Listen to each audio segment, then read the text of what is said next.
Welcome back to Operation Freedom, folks. I'm Dr. Dave Janda, broadcasting from our ancillary bunker link to remain Freedom Bunker in the People's Republic of Ann Arbor, here for you every Sunday from 2 to 5 p.m. Eastern, available 24/7 with tremendous amount of extra content. Content I cannot discuss on the radio or on social media platforms, available 24/7 at davejanda.com. Become a member of our Freedom family. You will not be disappointed at davejanda.com, but you will be educated and empowered. And the theme for today's show is I brought you guests that have put you ahead of the curve, not just for days or weeks or months, but years. And my next guest, Dan Brigman, was so far ahead of the curve as it relates to these food shortages and supply chain issues. He started a company years ago. And when he did that, all he got was grief. Well, what are you doing this for? I mean, this is never going to happen in North America, let alone the United States. Food shortages, food prices escalating to the point where storable food can actually really be an excellent way to save costs, save money. Supply chain problems? Come on. Dan got so much grief. Called all kinds of names. But let me tell you what he was. He was correct. And he was so far ahead of the curve. He and his family started Numana, Numanna, the best storable food and purified water company on the planet. Because he saw what was coming down the road. And he wanted not just to prepare his family, but your family. Every family in our country. Here's the problem. Too many people were calling Dan wrong, fearmonger, paranoid, conspiracy theorist. Too many people did that. And now, every one of those people that did not listen to Dan is paying a price. And I will say something now that Dan would never say. If you don't take the step of having storable food and storable water available immediately in your home, starting now, you're going to be in big trouble. Because what you see happening in Europe right now with the mass chaos is coming to our shores because they brought their fighting force across borders to be the varsity fighting force. These dudes are not BLM and Antifa. These are the pros. And that's who they've been bringing in. And is for late summer, early fall going in November. And you better protect yourself.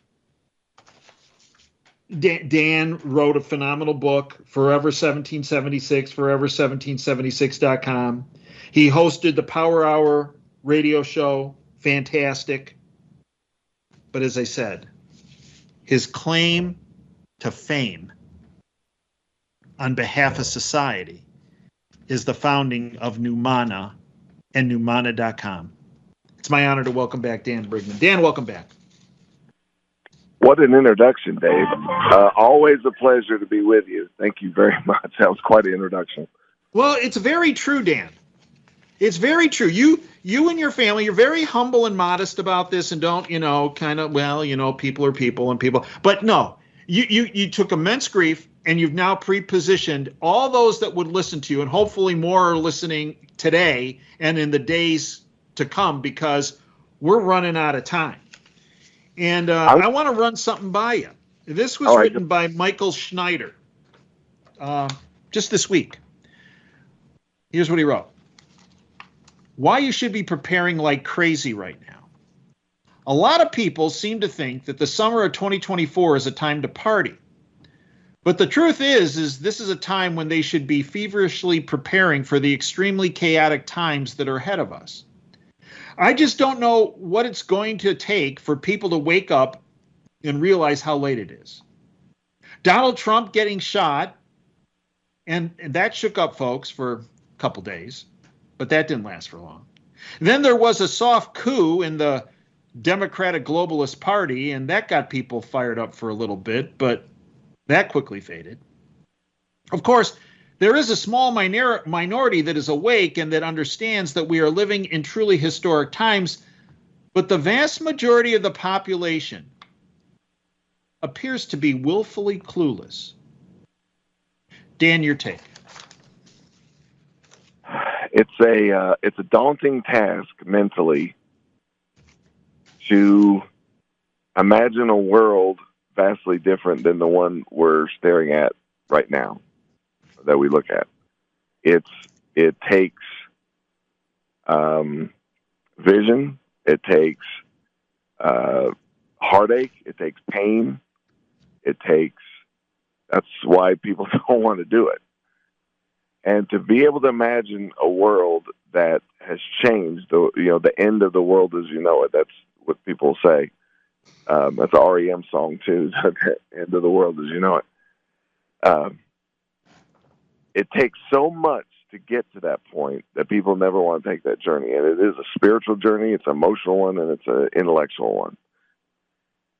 Everything that you've done in your show, and you are one of the leading voices. I've known a lot of people in radio. I was on radio for years, a very good, prominent, not huge show, but it wasn't small either. It was sizable. It was big. And you are one of the most important and one of the best voices that is out there. So everybody's listening to the show, and I'm not saying that just to kiss your behind, because you are. So everybody's been listening to your show for all these years. I know that you've fed them information, and you've fed them the ability to make this decision.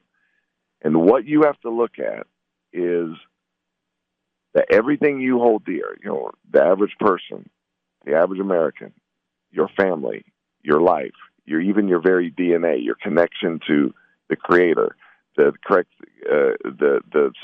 divinity that has been placed within you by the Creator, all of it is under attack. And the way that they will attack it is varied. And putting pressure on you through food and water is going to be one of the most number one. I'm going to tell you a story. I'm going to tell you something that's going on. I didn't think I was going to tell you about it. I'm going to tell everybody this story. Before I tell you that, is it okay if I just ramble on here a little bit, Dave? Is that okay? Fire ahead. No, you're not rambling. No. This is incredible information people need to know. Okay, I'm going to tell you a very important story of something that's going on, and so that you understand the New World Order and how it operates. Before I tell you that, I was pretty touched. I sent a clip on my phone of the 100-meter dash. It just happened a little. I don't know. It may be a spoiler alert. If you don't want to know who won or whatever, turn off now. But I'm going to tell you this because it's going to give you hope. Before I tell you the other story. So the obviously the fastest man in the world. It's one of the premier events of the track and field, probably the premier event. It's a very tight race. It's a very competitive race. You have the fastest people in the world racing 100 meters, which is a little more than the football field. The American Noah Lyles was racing Johnson, among others. There's a whole host. Incredible athletes, finely tuned to the highest degree. The race takes off. The guy from Jamaica comes out of the gates like a frickin' freight train. He is, it is impressive. About halfway to the race, Noah Lyles, who's the world champion, the American, is probably 6th or 7th at best. Not 8th, but there's only 8 people running. He's almost last. And for a race like this to come from behind like this is again almost unheard of. Once you got, it's just so tight, ladies and gentlemen. These races are so tight, and this Jamaican is still running. He's running so fast that the announcers are proclaiming him the winner.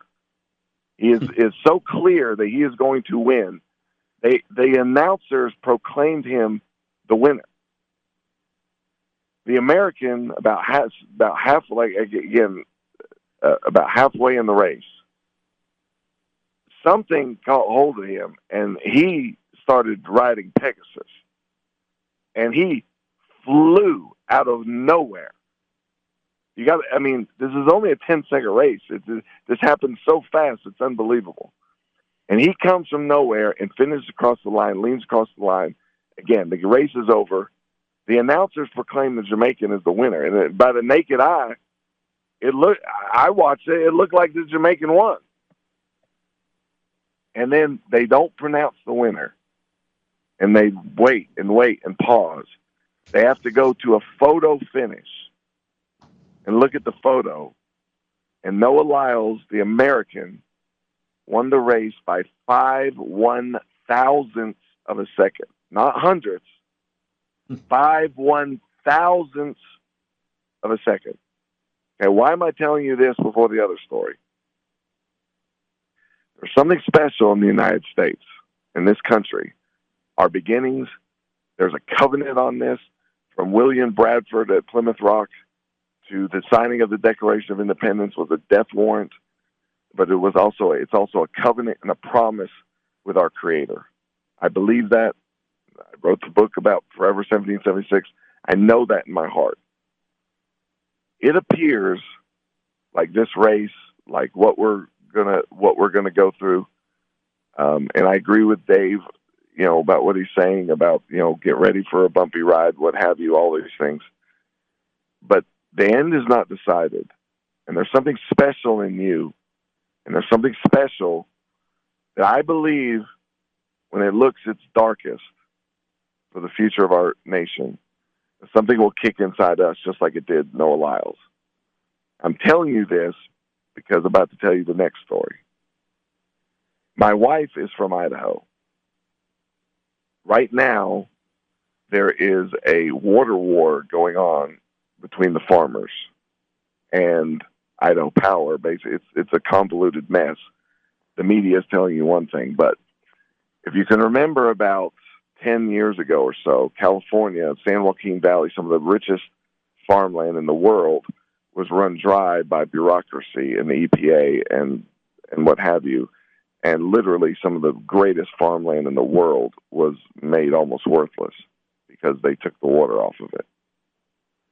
So imagine Yellowstone, so the east part of Idaho, and then you have the central part of Idaho going towards Boise, if you know geography. So towards Yellowstone, going west from there, we're talking about the southeast Idaho and the central Idaho. One of the biggest, if you live in Michigan, if you live in Missouri, if you live in many places back east from Idaho, you can put a seed in the ground and you don't have to do anything and the seed will grow because of the water or whatever. Well, in Idaho, especially there, it's almost a mile above sea level and it's a high desert. And if you don't have water, the water comes from snowfall and an irrigation system, wells, and what have you. So it's totally different than most people, your audience in Michigan, are going to, have dealt with. If you don't have water, you don't have anything. The land is almost worthless. So there's a pretty complicated network, and Idaho thrives. Of course, everybody knows Idaho potatoes. It's because of the volcanic soil, and when the water hits it, it grows unbelievable and nutritious potatoes, among hay and some other things. Idaho Power is one of there's water shares that these farmers own. Idaho Power is one of the biggest of these water share holders. They get water, it goes down, they use it for power, they use it for other things. Idaho Power is a public company.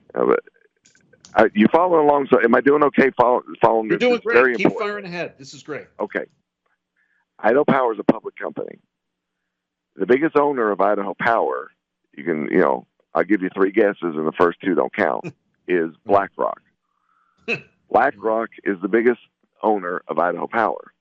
IDWR, Idaho Department of Water Resources, is tasked with managing, since 2015, there was an agreement made between all these farmers that own this water under the supervision of a federal judge to kind of settle all this so that everything would go well. IDWR was tasked with managing this.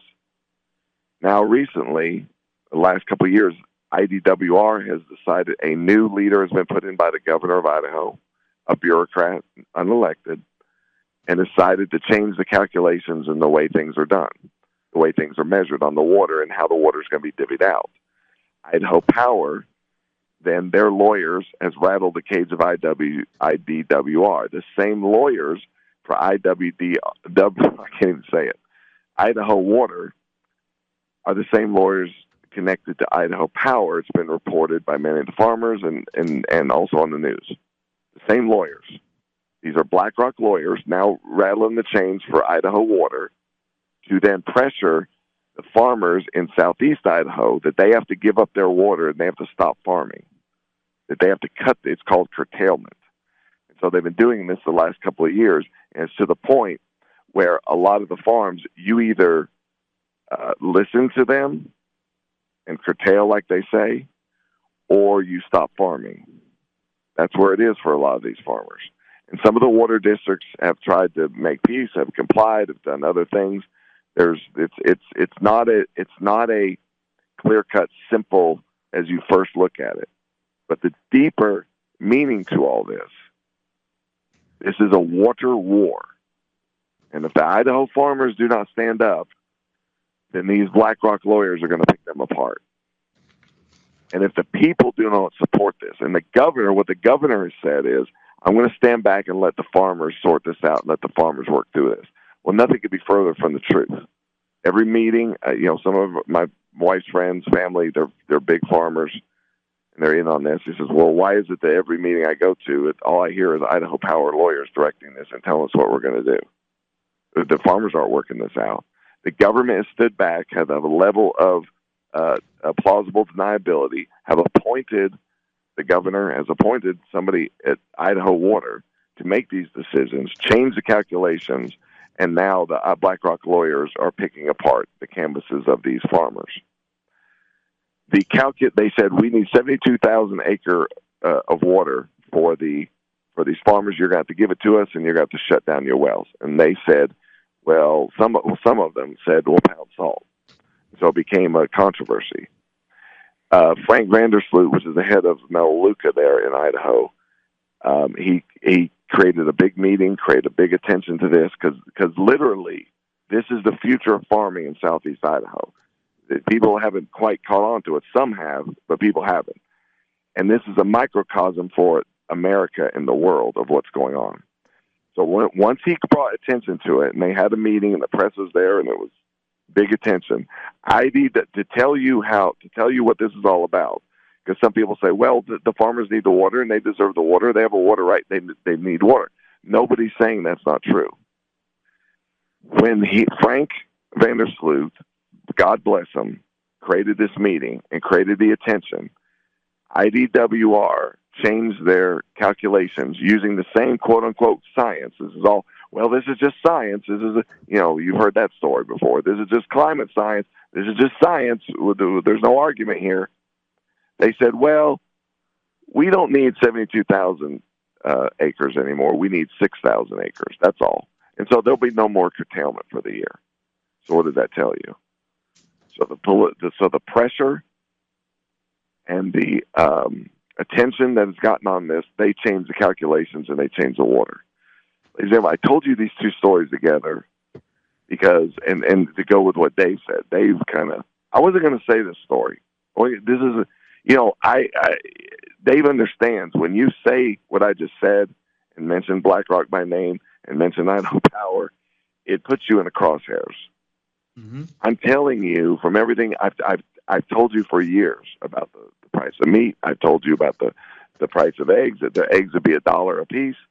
Some places in America, they're still $1 a piece. I told you all this. I'm telling you this because everything I'm seeing on the wholesale level, everything I'm putting the pieces together, and I'm telling you that the price of food may have shocked you up until now. In the not near future, unless something radically changes, it won't shock you. It will damn near take your breath away. And if you don't take action now, then it's going to catch you flat-footed. You have to go to our website, go to the grocery store. If you don't buy from us, buy from somebody.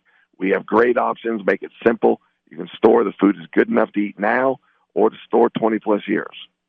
So it's a no-lose investment. What do you have to lose by doing this? By going to the grocery store, buy an extra can of tuna fish, buy an extra bag of rice, buy 2 extra bags of rice. When food shortages come, there will be 2 ways you can't afford food, or 2 ways you can't get food. 1, there won't be food available, or 2, you can't afford it. Yeah. See, no, people don't think about that. They think, oh, there'll always be food. I'm telling you right now, one of the biggest agriculture producing sections of this country is Southeast Idaho. I am telling you right now, BlackRock has put their sights on it. And whether it's a year from now they dry those farms up, or it's 20 years or whatever, they know how to do it, and they got a long-range plan. And if you can, I'm telling you this so that you can see this. When you see these signs and you see these, well, for climate, for curtailment, for the environment, well, there's water shortage. Something's going on, ladies and gentlemen. There's water is a cycle. So don't tell me about there's a shortage of water. Water runs in a cycle.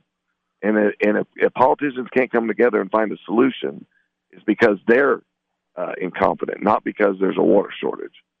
There are solutions. We can find them. So for you got to now find the solutions for you and your family, and you got to think about what you're doing. You got to strap on and get ready here. And I hope that something inside you like that it was just a stunning performance to me by that sprinter will kick inside you, and you'll fly like Pegasus on the last 50 meters of this race here, because we're coming to a serious moment. We're at a serious moment. We're coming to a dire moment. We're at a serious moment.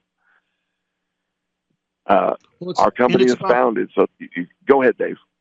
Well, it's about vision. It's about vision, Dan. You had a vision.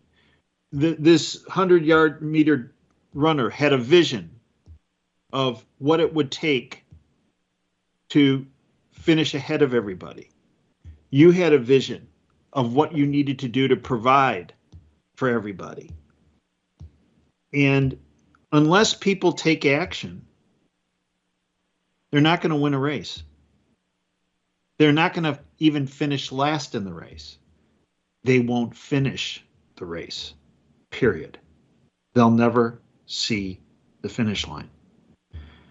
Dan, I in our final minute together today, I wanted to thank you for bringing us that story and the story in Idaho, because it's being suppressed.